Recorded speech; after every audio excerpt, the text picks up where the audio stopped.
Hello, everyone. For today's discussion, we will be talking about the breakdowns of language. Regardless of the dialect you speak, you are using multiple forms of communication to convey ideas, feelings, and different messages. Understanding how we communicate makes us better communicators, right? But do not forget to understand the one you are communicating with. Others say problems can be solved through communication, but we sometimes forget that without comprehension, it'll be useless. The examples I'll be showing you are two people communicating. Now, if you look at the pictures closer, you will have ideas what they are talking and what their relationships are, even if you are not in the context.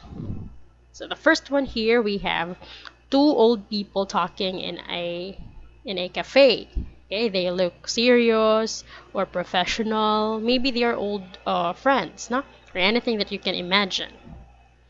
The second picture, we have two girls chit-chatting. Okay, this is normal and usual thing that every girl does, no? Or um, girl best friends.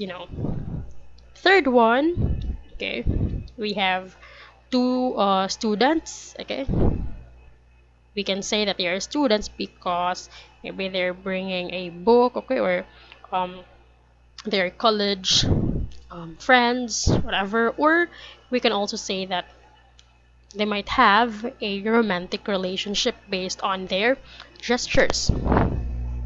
So at your level, okay, you already have a lot of ideas about communication, how it works, its elements and barriers. Instead of studying about communication, we will talk not just like what I've said earlier, we will talk about the two big breakdowns of language. That is receptive and expressive language. The two terms are already familiar now because of their root words receptive, okay, receiving, expressive, okay, or receptive, receive, I'm sorry, expressive, okay, express, no, and what are these languages? First, we have receptive language, okay, this is the ability to understand words and language.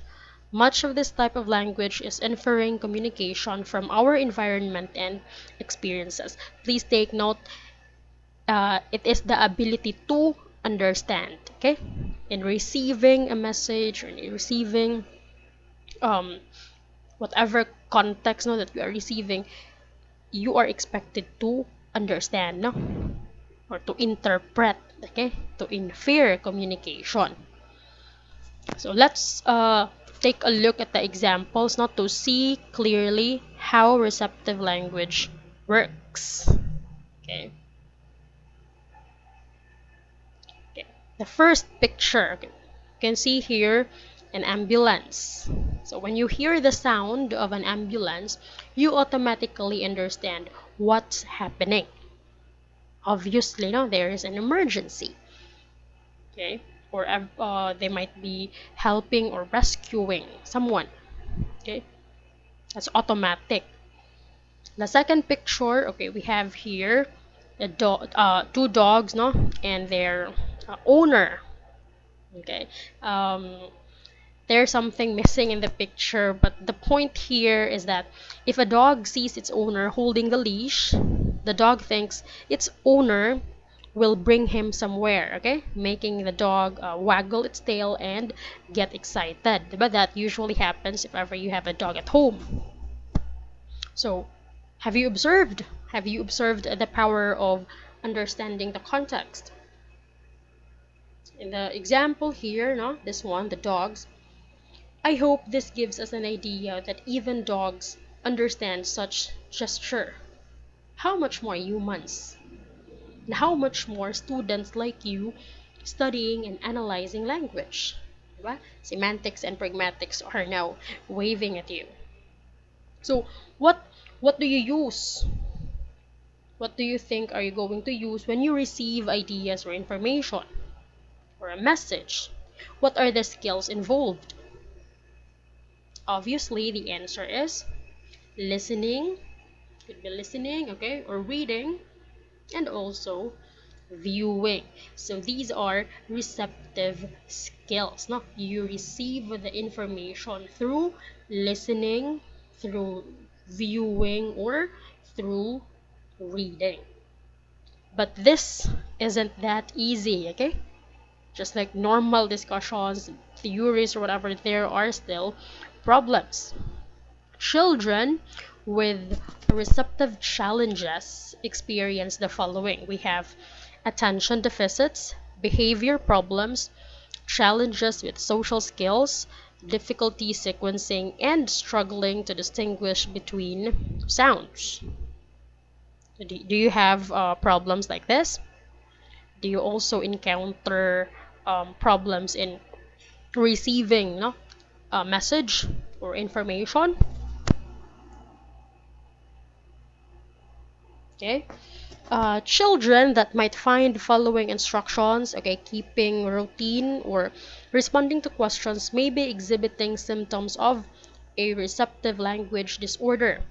These types of challenges, making, functioning, and communicating in academic, home, and social environments, are very difficult and frustrating for children. So you see, um, even at our age, sometimes we tend to to ask for clarifications because firsthand we cannot totally say that we have understood, no, or grasped everything that the other speaker is, or that the person we're talking to, even if that person clearly expresses the message, there are really cases or tendencies that we cannot fully understand for some reasons, no. So that is all about receptive language. So you see, um, receptive, no, the receiving or understanding of the language or the message, and the receptive skills involved are listening, reading, and viewing. Now let's move on to expressive language. From the name itself, no? very um, very self-explanatory, okay, to express, okay. If receptive is understanding the language, expressive language is the use, okay, the use of words, sentences, gestures, and writing to create a message or convey a meaning. It is frequently associated with identifying objects, okay, describing events, and how to do actions, okay, create sentences, and use correct grammar. Now you have ideas already. Now, what are the other skills that are not mentioned?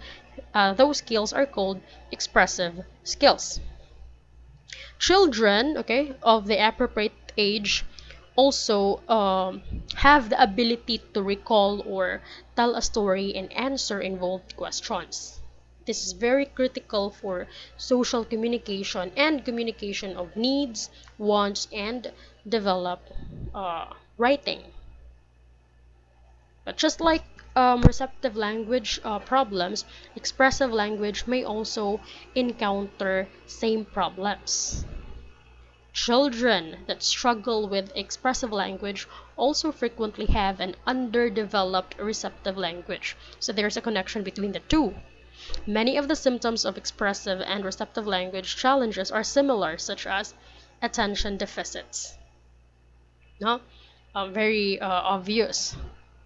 Some of the unique symptoms include using jargon, okay, using immature sentences, okay.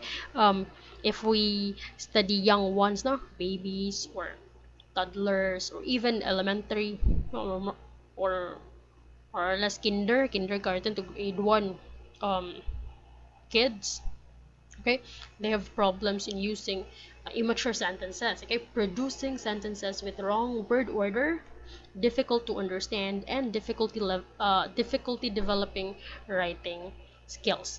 That's why it's very important to um, to have a good foundation of these skills.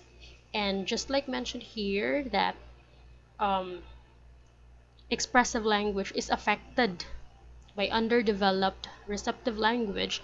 Therefore, we should start first to teach the students to receive messages, no? To receive information effectively before um, expecting them to express express correctly. Okay. Um. Okay. Example, no. This one. For elementary, okay, or to those individuals who are learning how to write, no. Yeah. This is already uh, a gesture, okay, that they have problems in expressing their thoughts. Okay, they cannot deliver well because of, aside from their handwriting, okay, the message also is absurd.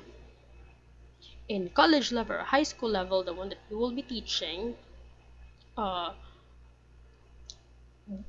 we are not going to look at writing. We're not going to look at the penmanship, no, in the writing skills, but the content of what they are writing, how they express language in, uh, how they express language through writing. There are students who are good at speaking, but find difficulties in writing, or the other way around. Um, Teachers, no, we need to be very observant, but sometimes we are not the right persons, or we are not the right people to tell the parent, no, we are not in the position to diagnose, but maybe at first then we already have ideas if the student we are teaching has problems, because only an evaluation with a speech therapist or licensed professional can truly determine your child's individual skills and challenges. So in the picture, okay, we have here professional speech therapist. No, there are other parents, okay, or most of the parents, no, think that they know everything, or maybe they are just justifying a lot of unreasonable things as a defense mechanism. There are obvious problems, no, of young ones nowadays, and it's very evident, especially that they are using, or most of the young ones are using gadgets already. If ever we can see that as a problem, no? So this is where we put ourselves, no, as teachers. So we have to fill in the gaps. We have to correct. We have to help them enhance and develop their receptive and expressive skills. At the end of the day, we want to produce individuals who know how to understand and how to comprehend, and um, um, effective also in communicating, no? Either through spoken or written form. So hope that's clear, no, for receptive and expressive language. So to summarize, no, summarize the discussion, receptive language is the ability to understand, okay, to understand words and language, while expressive language is the use of words, sentences, okay, gestures, and writing to create a message or convey a meaning. I hope that is clear. Or if we make it short, okay, the input, okay, for, or let's say the receptive skills, we have listening and reading, and then we have here the output. The output of listening is speaking, okay, the output of reading is writing. So speaking and writing skills or expressive skills, because through speaking and through writing you are expressing a message. And aside from the use of language, the gestures, no, are also part of your receptive skills. Looking at the gestures, no, understanding the gestures. That's why most would say pragmatics, semantics. And the clothes, no, what the other person is wearing, kana, mga obvious gestures, the reactions, okay, the tone, okay. Ano bang, if you are aware and sensitive enough to, kanang, to know the emotions, no, of someone you're talking to, then life will be just very easy. Diba? You're very sensitive and you know, someone is angry or happy sila, or that someone needs space. Ano ba? Very, very basic on no? But I don't know why it's kind of difficult for others to comprehend that one. It's not really communication that help things work. It's comprehension, no? That's why we should start first with the receptive skills, because there are a lot of people nowadays who love to just express, huh? Express, and um, won't take time to listen or to understand others. Okay, so as teachers, ganun, no? That is our job. Now for um, a question, no? Our task for this session. Okay, question. How has online class affected the receptive and expressive languages uh, of an individual? Let's say, for example, students.